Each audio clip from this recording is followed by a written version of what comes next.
O mga boss, update tayo sa 2017 acquired na Mitsubishi L300 Deluxe. O yan, galing si first owner. O, sama natin si Republic One, sorry. Opo. Ano yan, galing sa carpet. Carpet ang negosyo nung may-ari. Company Windsor. Kaya naka-company name, pero kompleto yung secretary certificate. Kompleto dokumento lahat.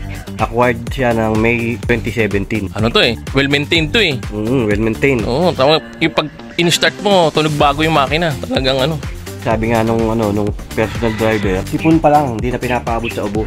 Yun, matindi doon. Oo, pagka nakaramdam ng konting sakit yan, check up kagad. Mekaniko kagad. Nung nakuha ko namin to, mga boss, nakarehistro, di ba? May aircon, nagana lahat. Ayun lang pinaka-issue niya kasi may mga minor na faded parts, may mga scratches. Kaya para pag kukunin nyo, makinis na makinis. Wala na kayong gagawin. Yan, may konti siyang bangga, taillight frame na UP. Yan, yun. Minor lang. Minor lang. Ayan, pakita natin. Ito, ayan. Pinturahan na lang yan. Ang pintura niya, tapos na. Nabapping na rin, di ba? Nabapping na kapon. Ano naman ang susunod natin gagawin dito? Bali, yung ilalim, undercoating. Ayun, undercoating naman. O, yan. Tapos, detailing rin, di ba? Meron ng part na na-detail. Ito likod, detail na yan lahat. Yan, leather, yan, pintura. Hindi na lang nararabing pa yan. Pero yung ulo, nararabing na yung bibag yan nun eh. Oo.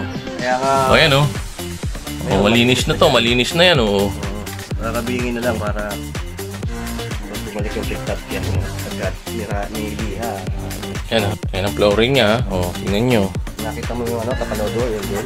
Pakita natin. Ayun mga boss, undercoat pa yan. Hindi basta pintura lang, pati ilalim, pipinturahan. Ito hindi na pipinturahan niya kasi... Ito original Ito original pa Babas ang pintura niya nung malinis. Oo, di ba?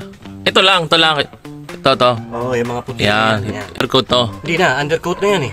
Yan. Puti na yan. Original yan. Okay. Oo, yung pala puti pa rin pala talaga, no? Kala ko kasi iniitim eh. Hindi na yan. Oh, grabe to, no? Alam mo, ang laki ng ithawa nung sariwa, no? sasakyan.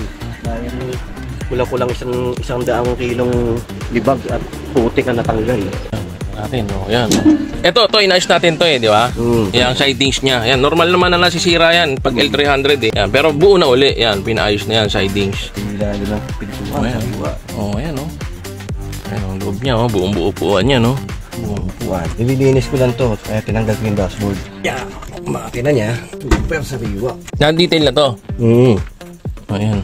Hindi pala nababanlawan? Nababanlawan na, kaso ganyan talaga pagka binabad mo eh. Paano, muti? kukuskusin na lang yan? Oo, parang irarabig ng magic data siguro, para mawala yung pamumuti. Yan, ayan pala. Ayan, battery niya, Bago pa yung battery. Brand new, Amaron. Mag-isang taon pa lang daw yan. Kailan kaya natin to matatapos? Siguro, pwede mo. Ayun. Kasi ito lang naman pinaka inintay natin eh, itong pintura eh. Pakinggan nyo lata ho yan wala ang bulok yan. Kaso nga lang, syempre, madilaw na. Ibag na, ayan, parang ganito, nagdidilaw na. Ito, rarabingin ko pa uli yan para pumuti. Pakita natin sa kanila harap. Pati grills yan,